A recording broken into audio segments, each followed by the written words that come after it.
Hey, what's going on, Minnesota Viking fans? Welcome to the Purple People Podcast. My name is Kyle Smith. I am joined, as always, by Kyle West. Heyo, how's it going? That's good, man. Hope you're doing well. And last but not least, Adam Carlson. What's up, man? Hey, I'm here hanging out this week. Back to talk more Vikings football. Hell yeah, that's what we do here at the Purple People Podcast. Your number one source. Critically acclaimed. I don't know who those critics are, but they acclaimed it. Number one source for Minnesota Vikings news. Right here at the Purple People Podcast. Can't believe it. The number just keeps getting bigger and bigger. We are in episode number 310. This one is called Billy Maddenson. No, it's not. Okay, I just went on YouTube, and I guess it's called Madden Mania. Madden Mania. All right. It was going to be something Madden related. Yeah, we're going to go over the Madden ratings this week for the Vikings. We got a lot of marquee players on there. Harrison Smith's going to top that list. We'll talk about that more later. We'll get into it. But first, as we always do, we're going to run through some quick hits. So let's talk about the supplemental draft. The supplemental draft is come and gone with the Vikings selecting absolutely nobody. It's true. That's kind of I don't really know. Have we had anybody that we picked up from the supplemental draft that's just been like a huge miss through the regular draft and they just ended up being a star player for us? The Vikings have only picked one player ever in the supplemental draft. 1988, they picked up Ryan Bethea. Well, all right, there you go. I have in the notes here, the Giants and the Redskins both drafted help at cornerback, selecting Sam Beal in the 3rd round and Adonis Alexander in the 6th, respectively. I don't know anything about these players. NFC East snapping up those defensive backs. Minnesota not a really desperate need for players in the secondary right now, and considering both these guys went, I'd say, pretty close to where they were going to be. It's really a matter of were the Vikings really willing to give up a second to get Sam Beal, and I don't think that's really the case. I mean, at this time, we don't know whether the Vikings put in a claim or not on any of these players. But I know that with the hype that was surrounding Sam Beal, he was going to be selected. It's a little bit of a shock that Adonis Alexander made his way in, but pretty cool. And as you guys know, there have been plenty of players that have come through the supplemental draft and had success. Bernie Kosar, Billy Humphrey, Ahmad Brooks, and, of course, Chris Carter. Nice. So who knows? Maybe these guys got a bright future ahead of them. You never know. I like it. Keep it optimistic. I didn't know that Chris Carter came through the supplemental draft. That's really cool, though. Yeah. Good little nugget to take home today. Had no idea. I like throwing in little pieces like that every once in a while. This next bullet, I'm going to shift over to Adam Carlson because it deals with the website that he works for. If you guys aren't familiar and you haven't heard it before, the many times we plugged it on the show, just check out The Viking Age, THE, thevikingage.com. Adam Carlson, our own guy here on the podcast, writes for them. He'll give you up-to-date Viking information as well as other great writers for the Vikings. But shirts are now available through the aptly named fan-sided swag store. So you should tell us more about that. Absolutely. There's T-shirts. You can buy hats. One of the coolest things that I saw on there was a polo. So if you really want to rock in style with that TVA logo on there, it's going to look real nice. Personally, I'm really excited to see the Viking Age get included because previously Fanside Store hadn't stocked those shirts. So it's good to see the site getting some love. I'm a big fan of that. Not a big fan of the Swag Store title, but, you know, what can you do? You got to stay up to date with all these cool kids that use all this hip lingo, I guess. I think swag has already come and gone, hasn't it? Debatable. I would say yes, but there are guys in the professional world of sports like Swaggy P who have it in their name. That's true. Et cetera. But, yeah, I think that's came and ran its course, thankfully. I don't know. We should ask Kyle West. He seems like the master of swag. Is swag come and gone, Kyle West? Hey, you're our expert. I'm going to say I'm no expert on that. I'm going to say gone. I haven't heard anyone use that in a while now. I thought it was kind of funny. I also think it's weird because to me, swag means what it originally meant. Stuff we all get. It's a giveaway when you go somewhere. People give you swag. Mm-hmm. So now it's just weird that it means, trendy merchandise instead. People flip meanings so much, I don't even know what up is anymore. I have no idea. Moving right along for the next quick hit, Dalvin Cook, Viking running back, wins the first ever Iron Viking competition. I do not know what that is. Sounds This is pretty cool. They did the Taste of the Vikings event at US Bank Stadium, and Dalvin Cook and Stephen Weatherly both teamed up with chefs from the area, and they were put into an Iron Chef type situation. And are both of you guys familiar with Iron Chef? Yes. Yes. All right. For those that aren't, it's a popular Japanese cooking show. Really gained cult claim, and then it branched out over many countries, spawning many different versions, even a juniors edition and stuff like that. So it really took the world by storm there for a while. And they adapted that into the competition there. I believe that Dalvin Cook's winning dish was a crab cake.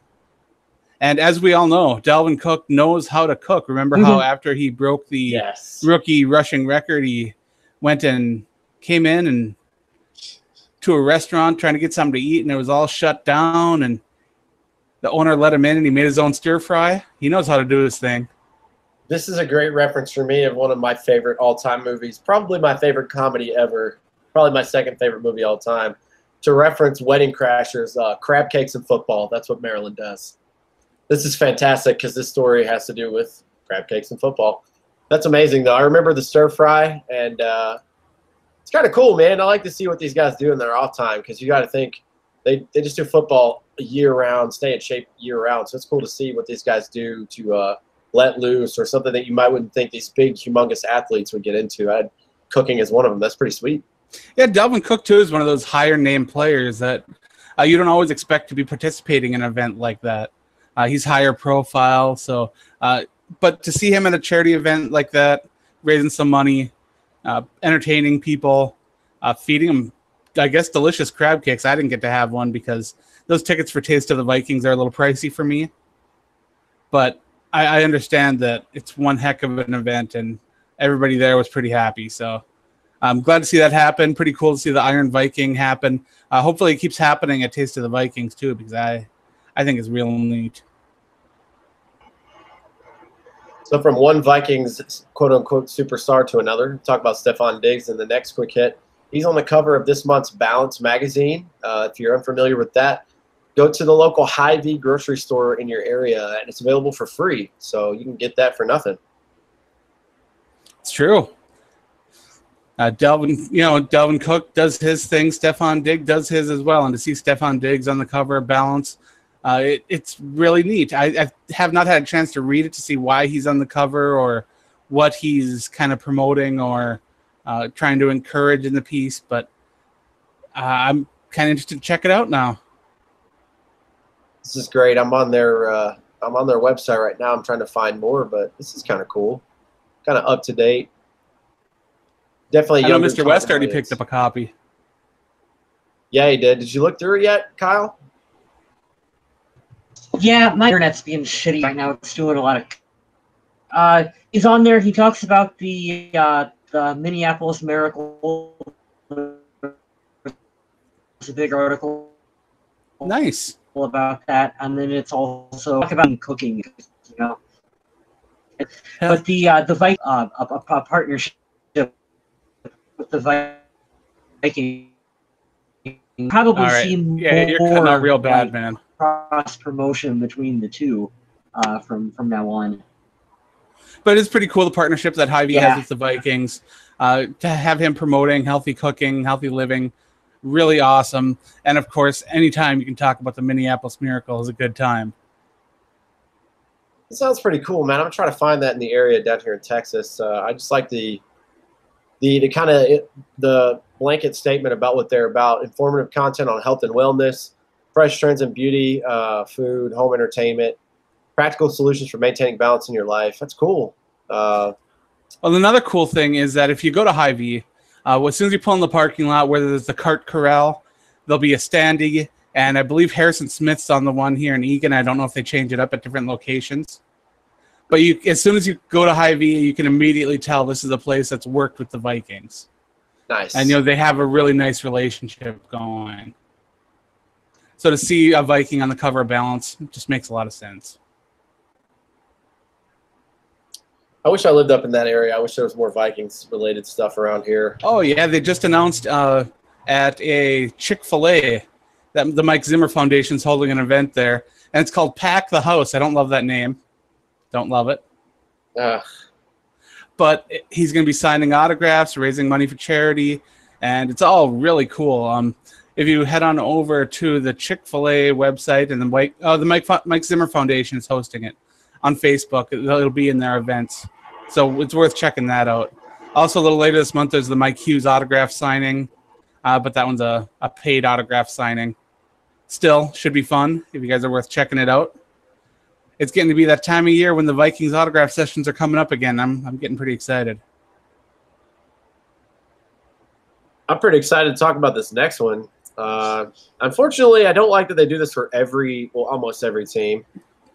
Teams like the Browns. I think they do it for every team, don't they? Oh, God. I don't know how you'd write an article telling me that the Jets or the Browns are going to make the playoffs, but the Browns have upside, man. They've got a decent defense. They got a quarterback that might be able to do something. They've got a quality running back. I'm not disagreeing with you. Last year, if they had any offense, they'd have been all right. But they're also Cleveland. That's true. I'm not disagreeing with Adam on that. It's just there's a difference between being improved and being a top 12 team in the league. I can't see them going from one win in the last 2 years, no wins last year, to man, we won 10 or 11 games. Like, that's just not. I have to pump the brakes on believing that. But I think. Are you like Colin Cowherd? Are you doubting Baker Mayfield? Well, I'm not doubting him because he's not going to play. So. Did you watch that video? Oh yeah, I watched Baker Mayfield come on the show and own him, which is fantastic. That absolutely wiped the floor with Colin Cowherd. I've never seen a guy backtrack on his own statement so quickly before. He realized in the moment when he was saying them how ridiculous he sounded. It was great. I know it's Vikings podcast, but if you're entertained by football talk, I'm excited, man. I really hope that kid does well because he has a lot of upside. But we got some people in the chat here right now. We got Lee Sattler hanging out, Arlene Adkins. Let's see what questions we have in here. Arlene Atkins wants to know, who do you think will have more of an impact this year, Weatherly or Bauer? Ooh, good question. The Vikings really like Weatherly. They like plugging him in situations, but I do think that this is going to be more of a year now where we're going to see a decreased role from Brian Robinson. We're going to see a lot more of Danielle Hunter. I don't think you're going to sub Everson Griffin out too much. I think Brian Robinson's going to be doing the spelling between the two. And maybe in extra pass rush situations or an injury, we'll see some of those guys. I'm a big fan of Bauer. I think he's got a lot of potential. But Weatherly is going to be tough to keep off the field, especially on special teams. I think they're both going to do well on special teams. The question is will they both make the roster? Because the Vikings picked Ade Aruna in the draft. And I think they're going to be pretty high on him as well. There's a lot of quality pass rushers on this team, so it's really hard to pick who you think is going to stand out. That's a great question, by the way. Great question. It really is. That's a thinker. Here's another one. I've kind of gotten some crap for this, but I try to stay on the low end and let the Vikings surprise me positively than keeping my hopes high and letting them get crushed like they do most every year. NFL.com, Adam Rank specifically believes the Vikings will make the playoffs for 5 reasons in 2018, and I have them right here. Number 1 was that huge free agent signing. And he's talking, and he says, of course, sarcastically, I'm talking about Sheldon Richardson, which is my favorite signing of the offseason. It's a 1-year deal, but he's a Pro Bowler formerly. He's a great player. He signed with us because he knew we had great talent and a great defense. That's number 1. Number 2, he says, oh, yeah, that other free agent signing. Obviously, we're talking about Kirk Cousins. We solidified, and in my opinion, we upgraded at quarterback, at least for the next 3 years. So that's cool. Number 3 gives offensive coordinator John DeFilippo. That's a big one. I think that's a big one. It is. I think that's gonna be the make or break as to whether we do well or we don't succeed. He says one area where DeFilippo should immediately help Cousins is in the red zone. The Redskins, Cousins' former team, struggled in that department the last 2 seasons. But it was a source of pride for the Vikings. They averaged 5.11 points per trip to the red zone last season, which was 5th in the league. So we need to at least maintain that, if not get better. Mm-hmm.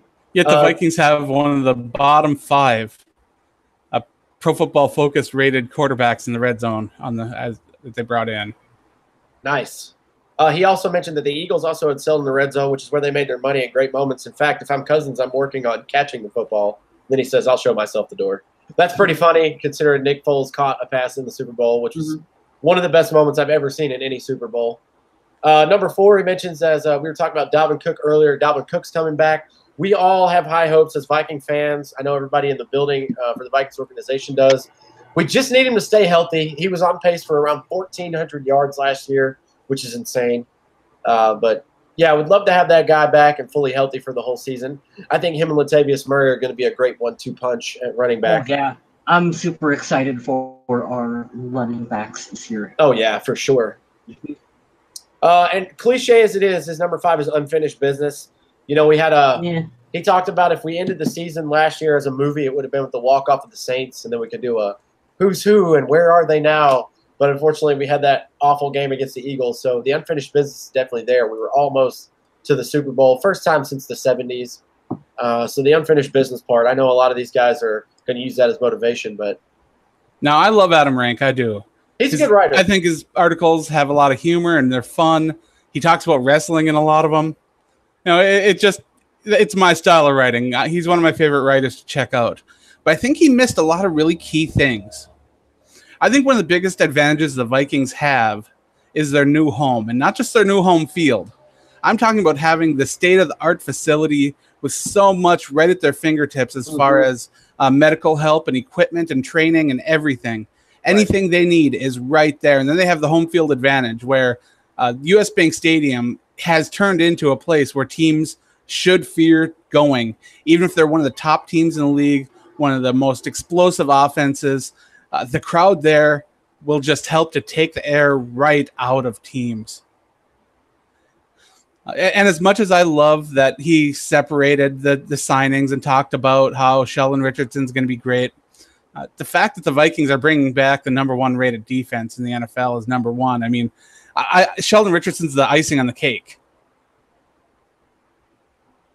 Yeah, that was my favorite. I've talked about it many times. Kirk Cousins, took over the headlines as far as nonstop coverage and, now, why'd you move on from Case and Teddy and Sam and this and this and this? We could have talked about that at 5 different angles for weeks and weeks at a time, but that one went under the radar. Not many people talked about that, and when you did, they didn't talk about it very long. So the defense is already scary good, and then you upgraded from Tom Johnson to Sheldon Richardson, which wasn't a knock on Tom Johnson at all.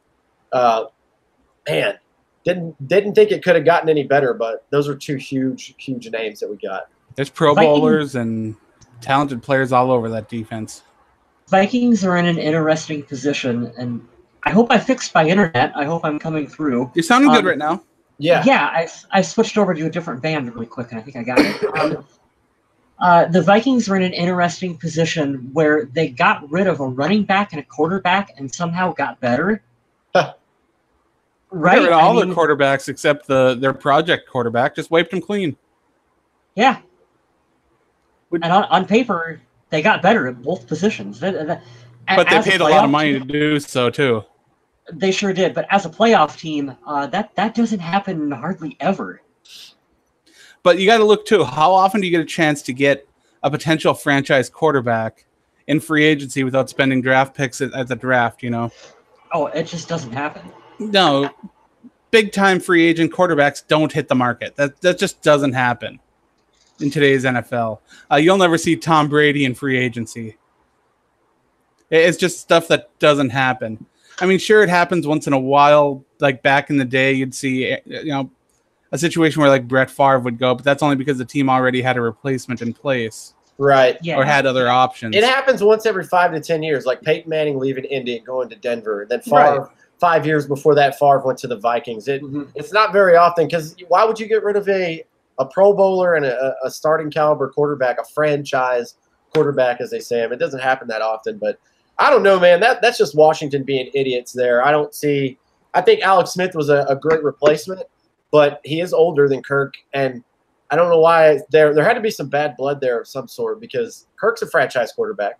I'm not saying he's Aaron Rodgers or Tom Brady, but and Alex Smith's going to do fine there. He's accurate enough. He's smart enough. He doesn't have as much talent around him as he had in Kansas City. Not even close. I think he's going to get exposed a little bit more, but he's still got that accuracy, that timing, and if he can work with that team, I think he'll do fine. But I'm interested to see, of course, like everybody is, what Kirk Cousins is going to do with this team around him because he has weapons at his disposal. Yeah, like we were talking earlier, you mentioned the weapons. He's never had a team this skilled on both sides of the ball before. And he's getting a quarterback's coach that just won the Super Bowl that essentially had a major impact on them winning because he's the quarterback's coach and their starting quarterback went down. The quarterback was the MVP of the season, in my opinion, until he got injured. Then the backup went in and just played the 3 games. But can you really be the MVP if you don't play the Super Bowl and your team still wins? I mean, when you throw the most, how valuable are you? When you throw the most touchdowns and you still didn't play 3 games of the season, yeah, I think so. The kid led him to 11-1, 11-2. It's all. I get it. I totally get why Tom Brady won the MVP, but I think if he would have played, Carson Wentz would have played the whole season. Yeah. Yeah, absolutely. Yang Yalich has finally joined us in the chat, and Ollie Atkins is excited to see that the purple puppy is back. Yeah. Bronx, where'd you go, man? You're supposed to be here right now. Oh, never mind. He's right behind me. Just kidding. He's like, no, I'm good. I'm going to go back up on my spot now. Lee Sattler says he always thinks that the Redskins saw Cousins as a 4th-round guy, which is possible. I mean, they did go seemingly all in on RG3, and when they drafted Cousins, it seemed like an afterthought, and it's weird how all that panned out. Yeah, that was weird. I don't, especially the financial part of it. You spent all this money on Kirk Cousins just to get rid of him. I don't understand that at all. But just kept franchising him. You know that it was Mike Shanahan that was on board for Kirk Cousins. It was Shanahan that wanted him, and he was not really fully on board for RG3. That was like ownership that was way on board. So in a like really, you look at who is still playing starting level in the NFL. That's Kirk Cousins. RG3 is a backup somewhere in the league right now. He is. He's in Baltimore. Anytime you have front office, management, coaches divided on things like that, they have to make decisions together. And that's one thing I love about Rick Spielman and Mike Zimmer and the Minnesota Vikings. Page. Yeah, they're on the same page. They make decisions together. I don't know, man. I think Mike Shanahan was right on picking Kirk Cousins. Like, I think it'd have been smarter to just listen to their coach who knows quarterbacks and not overspend for RG3. That's true. That was a weird situation. He got rushed back. Who knows if he would have had time to be healthy. Maybe he wouldn't have hurt himself and then spun out of control to a season with the Browns and now a backup and an afterthought in Baltimore. But well, getting back to the main topic, though, too, I think it's going to be – I think both the Vikings and the Packers are going to make the playoffs out of the NFC North. I'm not sure which team's going to win the division because the Packers did improve their secondary in the offseason. They are getting Aaron Rodgers back, but again, this is a season where anything can happen. Yeah. And I do think that both teams are going to be there. I just don't know who's going to be where. I think Chicago is going to surprise people. Chicago is better than people are giving them credit for. They made some pretty good decisions in the draft and had a quality team to go with. Their rookie quarterback's got a year under his belt. I like their quarterback, man. And you get a quarterback who plays well, he can cover up some issues. And they went out and got Allen Robinson for him, didn't they? Yeah, they've definitely upgraded some of their positions for him, especially the wide receiver core. But he's got a new coach. That sucks. He's got to start over again. But anything's better than John Fox, so I get it. Yeah. On the flip side, I think Detroit is headed downward. Like, I don't like their head coach signing. I just don't. They had a strange draft as well. Yeah, I don't know what's going on in Detroit right now, and I'm not a big Matthew Stafford guy either. So I like Matthew Stafford, but I don't love him. Right, he's a quarterback that he can play at a high level, but there are times that he'll come out and he'll throw a game where he has no touchdowns and 3 interceptions. And he has that Phillip Rivers kind of feel to him where it's just so up and down roller coastery. he gets all that yardage in like garbage time. That he looks great statistically, but what does it matter? Yeah, you're right. Yeah, Usually playing from behind. I mean, he's played some good games against the Vikings, but most of the time, yeah, it comes down to the wire. Mm-hmm. And it's about a 50-50 shot for him. He'll either pull out some heroics or he'll end up losing the game for him. It's really. I will admit that I thought that he was really going to crumble a lot more when Calvin Johnson left, and that wasn't quite the case. Right. Yeah, I was impressed by that too. I will give him credit for that. Because let's be honest, anybody can throw to Calvin Johnson.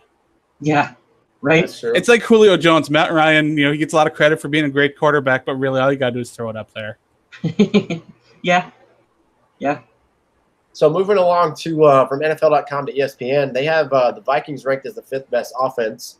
This is from Bill Barnwell. He's a well-known writer. I'll give you the parameters of why, how he went about these. These rankings are attempting to consider team skill position talent without including the impact of the quarterback, the offensive line, or the scheme. They do not include contract value. I'm solely considering how these players will perform in 2018. These arsenals are weighed more towards receivers. Top-level talent wins out over depth. And finally, I didn't mention everyone. Every team has a rookie, mid-round pick, or a veteran with some history of success. Most of them only have a modest impact. Mentioning all of them would turn this into an even longer article. The Vikings are 5th on there, and I'll give you a little excerpt from there. Vikings didn't expect Adam Thielen to turn one of the most productive wideouts in the NFL. Remember last year we offered Alshon Jeffrey a deal, and he turned it down. Obviously, he made the right choice because he went to the Eagles and won a Super Bowl. He talks about the duo of Diggs and Thielen. They were the 2nd wideout duo, only behind Antonio Brown and Juju Smith-Schuster, which they have listed as 4th best overall. He says that it seems safe to give up on Laquan Treadwell by now, but new slot receiver Kendall Wright should be an upgrade over Jarius Wright. Ooh. Yep. That's bold. Other spots, he has the Vikings at a high ceiling option. Kyle Rudolph's target share went down with the departure of Sam Bradford, even though he still managed to catch 8 touchdown passes. And then he talks about Dalvin Cook, averaged 4.8 yards a carry. He had the potential to go for 1,400 rushing yards last year, and he had the 10th. He's the 10th best back by ADP off of fantasy boards. Where's the great stat in here I'm looking for? I was talking about first downs. I'll get to it in a minute. I want to talk about Kyle Rudolph for a second because I've been doing my fantasy football projections over on the VikingAge.com. And I've done Adam Thielen. I've done Stephon Diggs. I've done Kyle Rudolph. And when I did Kyle Rudolph's, and I took a look at the numbers from everything that's been going on with his development, his ability to stay healthy, and of course, Kirk Cousins coming to Minnesota and how much he loves throwing to tight ends. I really believe that this is a year where Kyle Rudolph could have career numbers. 10 touchdowns. I'm calling it. He's going to have 10 or more touchdowns.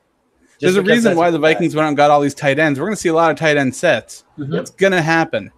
And Kyle Rudolph is going to be option number 1 along those tight ends. You know it. He's the biggest target. He's got the hands. It's just kind of a done deal already. I like that, Adam. I've always felt that he's good with the potential to be great, and I know he's been hampered at times by having, Christian Ponder as his quarterback didn't help no one. He had Matt Castle. He did. Yeah, Joe Webb. Yep. I hope that he is able to have that breakout season. I hope you're right, because he's such a physical talent out there on the field. He should be one of the top tight ends in the league. In fantasy football, it's weird because they have him ranked. Some people have him at 5th, and then you've got ESPN that has him all the way down at like 13th. Yeah, they're idiots. ESPN has the Vikings players really low. Like, I believe that on the top 200 or something, they've got like Adam Thielen at 46 or something like that. Mm-hmm. And there's no way he should be like a 5th round pick unless, somebody just really lets him float by in the earlier rounds. But yeah, I've been given all my fantasy football advice for these players, and I go pretty in depth with it. I analyze the stats for the last couple of years, give my projection as along with the projection of a couple other fantasy sites. And if you're a fantasy football player, check it out. It's a hell of a value if you can get Adam Thielen in the 5th round. True. Yeah. Oh, running back to Dalvin Cook that we're talking about, he was on pace for 1,400 yards. He's the 10th highest back in ADP. Last year, Can you guys guess on how many first downs he generated as a percentage? He had 4.8 yards a carry and generated first downs on more than how many percentage of his rushing attempts? No clue. 62. Oh, no. Now, percentage of how many times he got first downs. It was over 20%. Pretty good. Over 20% of the time he gets the ball. He's going to get a first down. I was reading this the wrong way. I was thinking what percentage of first downs were made by him when he was in the game. Oh, no. That makes sense. Yeah. Because he was receiving and rushing for a lot of first downs when he was healthy. He was. Yeah, for his rushes, based off his 4.8 yards per carry, over 20% of the time when he got the ball rushing, it was a first down. That's incredible. Well, if you watch the games live, it's really weird because you can look down at the field and you see Dalvin Cook. You know that he's got the speed because he's showed that off at the combine. He runs straight line great. But what you really don't understand is how much he can accelerate after stopping. It's unbelievable because he can just move. And you're watching him and you don't even think that's human. Right. That kind of freakish speed in the NFL, it's so strange to see because it just doesn't seem right. It looks like someone's doctoring tape, We are pretty lucky to essentially go from Adrian Peterson to Dalvin Cook. That's two very talented running backs right in a row. A little different skill sets between the two, but man, we were lucky, to have both these guys. And to talk about both of those, we go from, being – obviously we're going to stay a run-first team, but we go from, hey, this guy's getting the ball 25 times. You already know that. The NFL isn't like that anymore. Yes, there are times, in cold weather games or if your offense and your quarterback and your receivers suck that bad that you just have to run the ball that many times. Yeah, there aren't teams that do that a lot. I mean, Todd Gurley will probably get that. Yeah. It's only really teams with a feature back. I'd say him and Ezekiel Elliott are probably the only ones that get that these days. Mm-hmm. But to get Dalvin Cook after, like your point was, it's really crazy because it's kind of shifted to that kind of back, smaller, faster, can catch passes as well. It's all shifted to that. Most of the league has, anyways.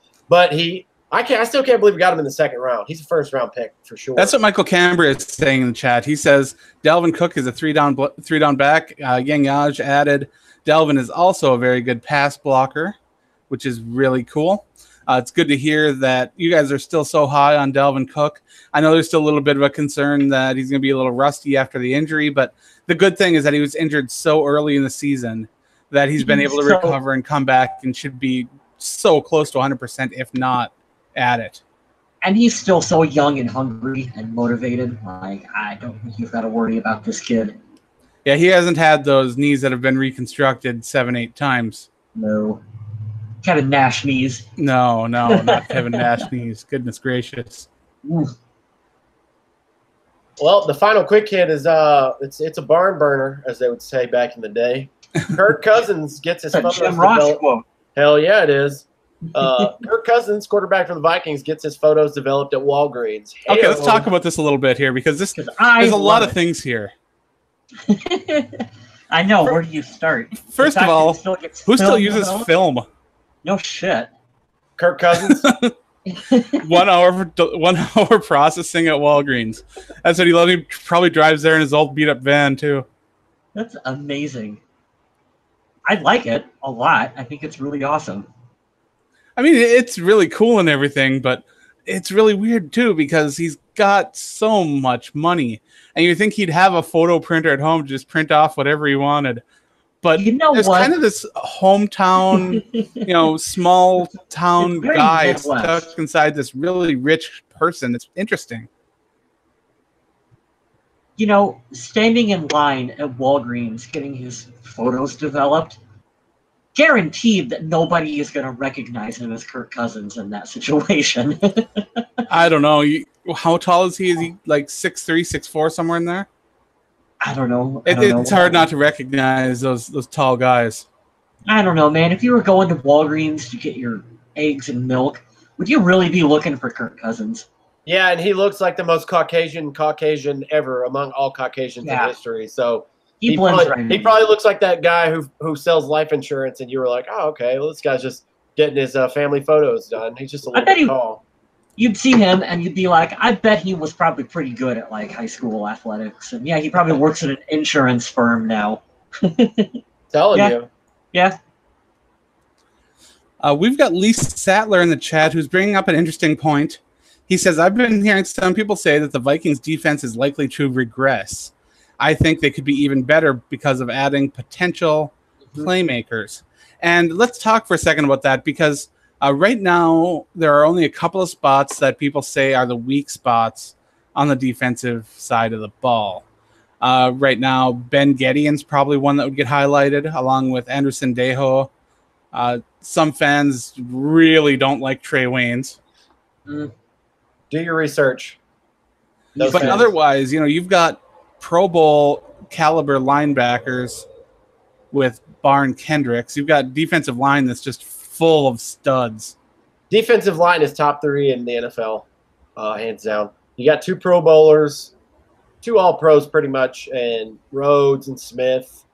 You got up-and-comers, so they're opposite. Anderson Dejo's a quality second option at on the other safety spot. The only real liability I see is, and I don't even call Trey Waynes a liability, is either Trey Waynes or, like you said, Ben Gedeon, because the other linebackers we have are awesome. So, and Ben Gedeon's so young; he got plugged into a starting role. They take him out in nickel situations, and like I've said before on the show many times, I've never watched a Vikings game and said, "Darn that Ben Gedeon, he screwed up so bad." He completely whiffed there, and yeah, players are going to whiff on tackles every once in a while. And Anderson Dejo, yeah, he gets too aggressive and goes for a big hit instead of a sure tackle. It happens sometimes. But still, this is a defense that's working harder to force turnovers rather than just getting stops. And it's hard because you got to be kind of aggressive that way.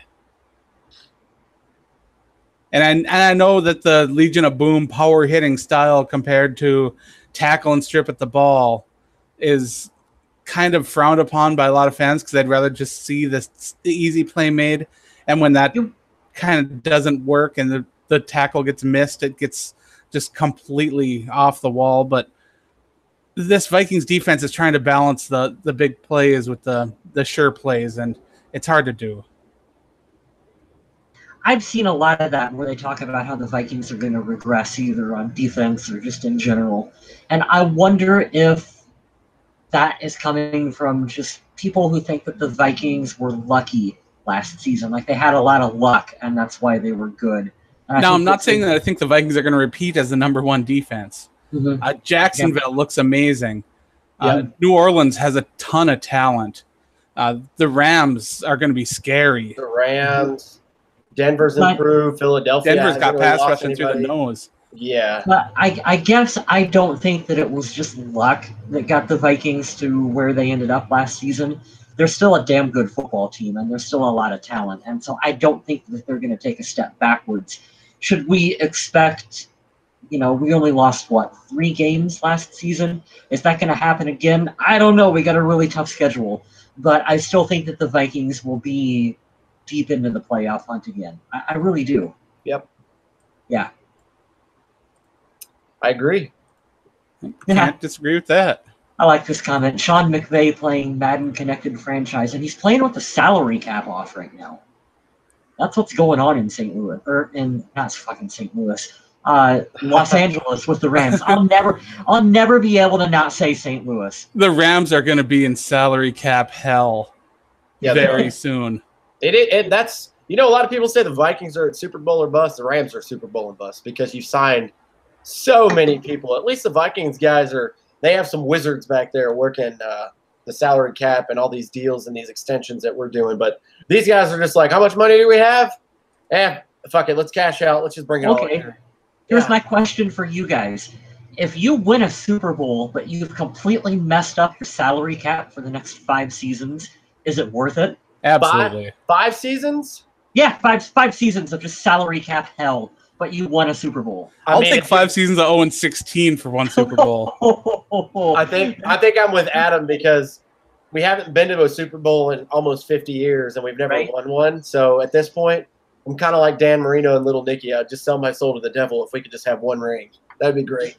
Just go for it. Yeah, why not? I don't think that's smart, obviously, to be the Browns for 5 years, but thankfully the Vikings roster is pretty stacked, and we've somehow done an amazing job. I say we, like we're part of this somehow. We are part of this, damn it. The Vikings have done a good job of keeping their salary cap in check. Right. You got to give them a lot of credit for that. Oh, absolutely. I'm going to leave the main topic today up to the video game experts, but let's talk about Madden 2019. Let's talk about the players in there. Harrison Smith leads the way for the Vikings with a 97 overall rating, as he should. He was Pro Football Focus's highest graded safety ever since they came into existence last season. Other ratings include Everson Griffin at 92, Xavier Rhodes at 92, Stephon Diggs at 90, Linval Joseph at 90, Adam Thielen at 88, underrated, Dalvin Cook at 85, and Kirk Cousins at 82. See, you said underrated for Adam Thielen. I'm saying underrated for Linval Joseph. I know 90 is still really high, but to see him at 90 when he should be a 94, 95, that's out of hand. It's a solid point. Yeah, Ian got the comment that I wanted to say. Madden hates the Vikings offensive line. They really hate the Vikings offensive line based on this initial set of ratings. I don't have them in front of me, but who did I say? Someone was lower than Marcus Sherrills? Who was that? Yeah, you said Nick Easton was lower than Marcus Sherrills. Yeah, Nick Easton. Who never plays and somehow squeaks by and gets a spot on the roster. I don't understand. And Nick Easton was one of the top-rated pass blockers last year. Yeah. We talk about this all the time, how the national media or people in the national spotlight of any company that they work for, sports-related, they don't know jack shit about the Vikings. They really don't. They don't do their homework on the team. And you know what? Anyone in the chat, feel free to correct me if you know this, but I think there's only one guy on the whole Madden development team who's in charge of player ratings. Just one dude. Seriously. Yeah. I wouldn't doubt it. Yeah, you would think that EA would have like a team of like 15 people who are in charge, and you get to know. No, just one dude doing player ratings. Like, Yang Yodge says the highest rated Vikings O-line is 76, and he thinks it's Riley Rafe, and it probably is. Jesus. Hey, the question on Madden is, do they have Mike Rimmers at right tackle or left guard? I don't know. I don't know yet. Solid question I want answered right now. All right, let's move on to the social media question of the week, which we actually have one. Yay! Hell yeah. We got it. I posted up with a graphic of several Minnesota Vikings players asking you guys who will be the next member of the Minnesota Vikings to make the Pro Bowl for the first time. And before we dive into your answers, let's ask the Kyles what they think. I was typing. What was the question? Dalvin Cook. Dalvin Cook will be the next Pro Bowler. Oh, the next Pro Bowler. I mean, yeah, it's Dalvin Cook. Well, let's scroll through here and let's see what everyone's saying. Craig Morley says Dalvin Cook by a country mile. Incidentally, did Bernard Berrien ever make the Pro Bowl? Asking for a friend. We're getting some players who are some people here messaging and saying that they think multiple players are going to make the Pro Bowl for the first time. Cameron Pohl says Kendricks and Diggs this year for sure. Invites but won't attend. Zach Murphy says Diggs. He earned the most name recognition. It's all a popularity contest, and that's why I think Stephon Diggs is going to make it this year, and Adam Thielen won't. Probably. Thomas Buse says Kendricks should have made it already, and I totally agree with that. And I can see Diggs' star rising to make sure that he gets in. Waynes should but won't because there are just so many good ones, and Rhodes will get the nod every time. Elfline will be one eventually, but I give it a year or two. Needs to remain more healthy. Which, you can't really disagree with a lot of that. I do think that Trey Waynes does get a knock, and as I said last week, so good against the run. So good. And he's tightening up his coverage as time goes by, making less silly, stupid penalties, and I think he's just going to continue to get better. John Dostal here says Diggs and Cook are obvious good guesses, but how about Mike Hughes as a return man? I would say that, but where he's not going to have a lot of chances to do that. The kickoff is going to be all but gone here shortly. And we here at the Purple Field Podcast, we're all about team touchback. We are. We definitely are. Take that knee anytime you can on those kickoffs. Do it. I think that the NFL's kickoff rules are accidentally going to have the opposite effect. I think that we're going to have more returns this year. I really do. Just wait till they move the kickoff ahead another 5 yards and then just boom them into the stadium, into the bleachers for the fans. Yep. Brent Foster says none of them. They'll be too busy playing the Super Bowl. Hell yeah. Brandon Alley says it's either going to be Stephon Diggs or Dalvin Cook. And yeah, we're not going to see a lot of love for the offensive line. I don't think we're going to see a Vikings offensive lineman make the Pro Bowl this coming year, which there might be some performances that make it noteworthy, but being in a smaller market and not really being, I hate to say this because it sounds so mean, but the Vikings don't have an elite player on the offensive line. They don't. They've got some good players. They've got some decent players, but there's no elite players. At least not right now. I like Pat Elflein. I think he's the best one right now. He's got the potential to be really good. Do you think he'll get there in his career, Adam? I like what I've seen from him. Yeah. He's going to have to stay healthy, and he's going to have to keep developing. He let a lot of people by too often last year, especially when some of the other players went down. When Nick Easton went down, he really struggled. What about TJ Clemmings? Think you'll have a bounce-back season?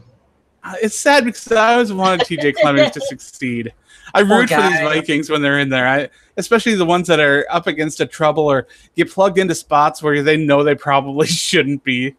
Is he still with Washington? I'm not sure. TJ Clemmings, I don't know if he is or not. It sounds like the fans think it's going to be either Diggs or Cook that makes the Pro Bowl for the first time, and those are both really solid choices. And thank you, everyone, for answering. I really appreciate that. We're going to try to get another question up. Maybe it'll be something one of the other guys thinks up, or maybe it'll be something that I whip up again. But I love doing this. It's a lot of fun. I'm with Yang Yaj in the chat. I don't want to hear about Clemmings ever again. Thank you for that. Well, I have Clemmings' info. He was placed on injured reserve in November of 2017 with an ankle injury. And I have no further update from that. So I don't know if he's still with the Redskins or not. I'm going to guess unemployed. Yeah. Yeah, says Bernard Berrien never reached 1,000 yards in his career. It's all that B-twice talk. That's what's doing it. Lee Sadler wants to know about Danny Isadora. And although I like Danny Isadora, I don't think he's going to crack the starting roster this year. I really think it's going to be the usual contenders. I don't think he's going to be able to beat Nick Easton out for a spot. And I really think that there just isn't going to be room for him. He's going to be a quality backup, which is exactly what he needs to be right now. I like this statement. He's got our Vikings offensive linemen are a bunch of lunch pail buckets out there. It's true. They all do their job pretty well. And yeah, you're right, Adam. Kind of like what you said about how maybe none of them are a superstar, but they're all really hard workers and they all gel together pretty good. And you can get shit done that way. It's true. It really is true. I can't believe we skipped over what I wanted to talk about today. I'm very upset about that. Do we really think that the NFC North has the best group of quarterbacks in the NFL? Because that was on I believe NFL.com. They said the NFC North has the group of the best quarterbacks. I'm sitting here looking at the NFC South. And I'm thinking you have two of the most recent MVPs 2 out of the 3 years ago, and then you have Drew Brees in there. But you think that Kirk Cousins, Matt Stafford, and Mitch Trubisky, because obviously Aaron Rodgers is awesome. You think those guys are going to compare to Matt Ryan and Cam Newton? So the NFC South has Jameis Winston, Matt Ryan, Cam Newton, and Drew Brees. And they think that the NFC North with Mitch Trubisky, Matt Stafford, Kirk Cousins, and Aaron Rodgers is the most talented group of quarterbacks in the NFL. I'll admit I'm not nearly as high on Cam Newton as a lot of people are. I'll cancel him out with Matt Stafford. There's no way. He's an MVP, man. Matt Stafford ain't never going to win an MVP.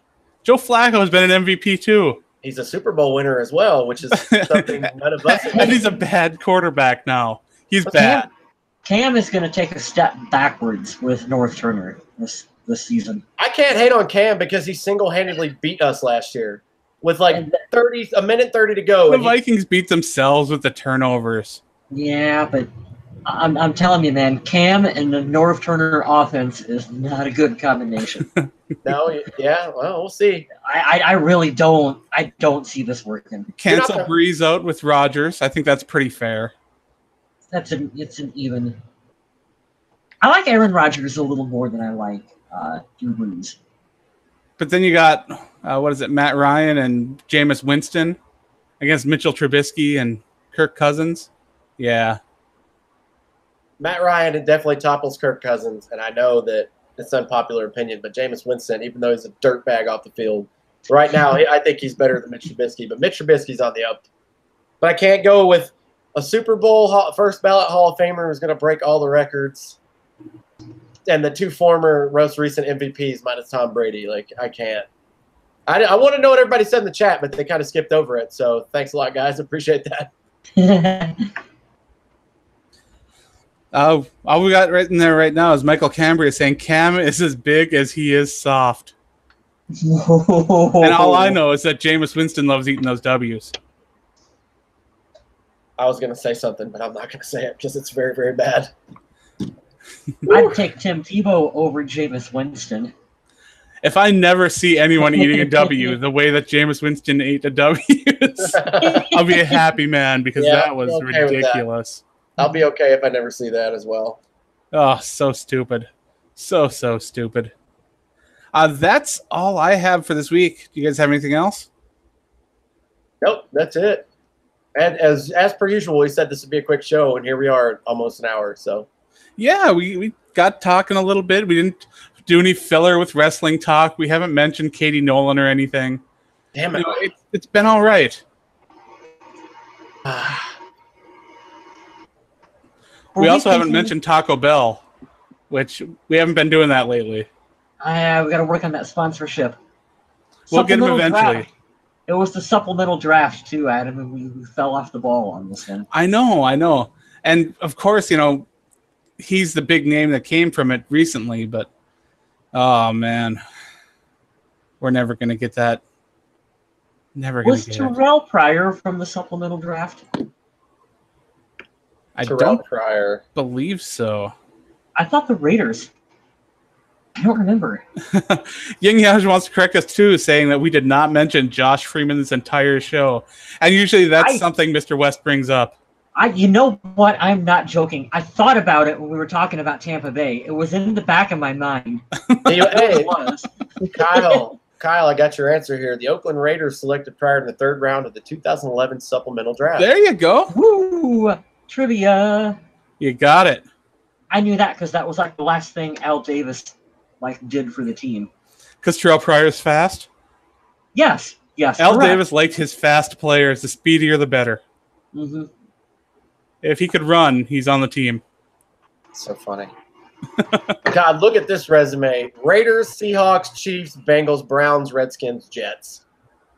Who's that? Is that Pryor? Yeah, it's Terrell Pryor. The nice thing is that he keeps finding work. And he only has 1,994 passing yards, 9 touchdowns, 12 interceptions.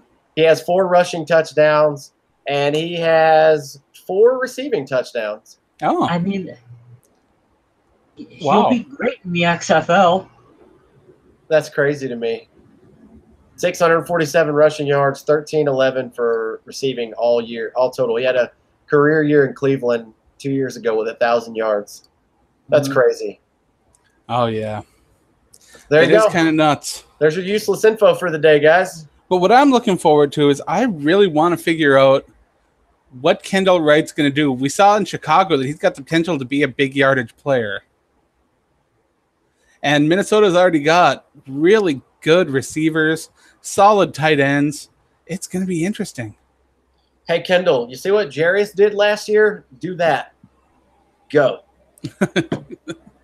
That's all we need you to do. All right. That is all we have for this week's show. I'd like to thank everyone for tuning in. Remember to check us out on iTunes, Podomatic, Stitcher. I don't know. I don't even remember all the places we are, but we're there. If it's got podcasts, we're usually around.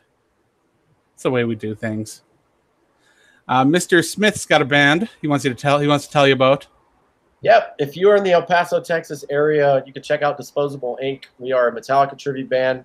Right now, we do the Black Album in full, plus stuff from Master of Puppets, the new album Hardwired, Ride the Lightning. We even have one coming up from Death Magnetic. We play around El Paso. It's called Disposable Inc. Go give us a like on Facebook. Check out some of our videos on YouTube if you like Metallica. I do got to stop, though, because Yang Yaj makes a bold prediction saying Kendall Wright doesn't even make the 53-man roster. That's bold. It is bold. I don't agree with it, but it's bold. You got to love bold. I like being that bold. I don't agree with you, sir. But right, I don't agree with what you're saying, but I will like not argue your ability to say it. I like the boldness of it, though. Mr. West sells some digital art, and he's got another podcast. I do. Shut Up, I Like This is the name of the movie podcast that I do. Quack. I know Kyle Smith loves that one. Yeah, we just did a really fun episode about the Mighty Ducks, which I have not seen that movie since probably 93 or 94. It's been a long time. It is still really good, and I really recommend it. We were making fun of the reviews. This is my favorite review, negative review for a movie ever. There was someone who took the time, Adam, to write a review that said, if the Mighty Ducks didn't want to win that hockey game so bad, there wouldn't have been a movie. I thought you were going to say, no boobs, 0 to 10 stars. No. No, they legitimately, that was their criticism, that if the kids didn't want to win so bad, there would not be a plot to the film. Well, no shit. You showed me a sports film that is not the case for. Thanks, Captain Obvious. Yeah. So good. There was an adult who spent time on Rotten Tomatoes to write that review. I absolutely love it. That's fucking that's just crazy to me. It is. Yeah. And where can people buy your art? Oh, phantasmdigital.com is the name of my website where you can buy artwork, Vikings prints, all kinds of cool stuff. Yeah, lots of neat and nifty things. I love when you check us out here at the Purple People Podcast. Remember, joining us live is a lot of fun. We can take your questions. You can give your bold predictions and everything. We're always monitoring the chat, having a lot of fun with you guys. And I think we're building a real nice community. We're going to be getting some really cool stuff up on the page, too. I know that both Dorian and the Kyles have been putting some really cool stuff up there. So be sure to check that out. And again, it's kind of sad that we didn't have Dorian here this week. He had some prior commitments that he had to tend to. But hopefully we can have him back next week to talk Vikings football. We always love having him here. On that note, too, I'd like you to check out the Viking Age and Undead Walking. Again, thank you so much for everyone that's checking out the Viking Age. It continues to be one of the most popular sites on the network, and we're doing a fantastic job in trying to keep up with the news and bring you guys information that we think you'll like. So thank you, everyone, for visiting that. And let's talk about The Walking Dead for a second, because the new issue came out, and it's really good. It's really good. And the teaser stuff for Fear the Walking Dead 4B looks awesome. Some new images were just released for The Walking Dead, which are a lot of fun as well. And if you love the zombies, it's definitely worth checking us out over there. All right, on that note, thank you everyone for tuning in. Hope to see you back next week, and stay classy, Minnesota.